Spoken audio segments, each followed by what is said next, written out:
Drahí Slováci, neverím vlastným očiam ani ušiam. Televízia Markíza vydala stanovisko, že sa ohradzuje voči môjmu slovnému dialogu s novinárkou Terekovou. Všetci ste videli, ako som jej odpovedal na jej s prepáčením hlúpučké otázky o tom, že kde ja vidím problém, keď medveď má byť odstrelený vlastne až vtedy, keď niekoho pohrízie alebo ja neviem, mu urobiť nejakú újmu na zdraví.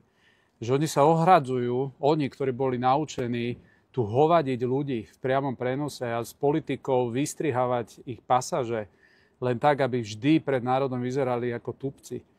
Čo žiaľ teraz od momentu, kedy napríklad všetky moje rozhovory s novinármi si ja nahrávam, mám asistenta, ktorý si nahráva, aby ľudia mohli vidieť celý obraz týchto lumenov, ako fungujú na Slovensku. Samozrejme, že sa im to nepáči, ich vlastná medicína, ale ja sa ohradzujem proti tomu, aby televízia Markíza povedala, že vlastne politik im nemôže odpovedať. Tak keď vám nemôžeme odpovedať, ak sa vám nepáči, že nedostávate odpovede, aké vy chcete, no tak vám odpovedať nebudeme potom.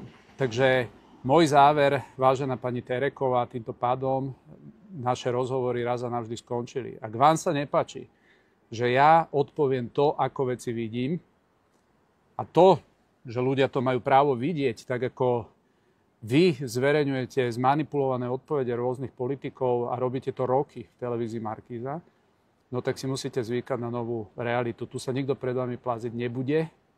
My, politici, vaše mainstreamové médiá vôbec nepotrebujeme. A kto sa nebude správať elementárne slušne voči politikom z mainstreamových médií, my už dneska máme tú silu a ten komfort, že vás môžeme zhlboka ignorovať. Takže toto vás čaká.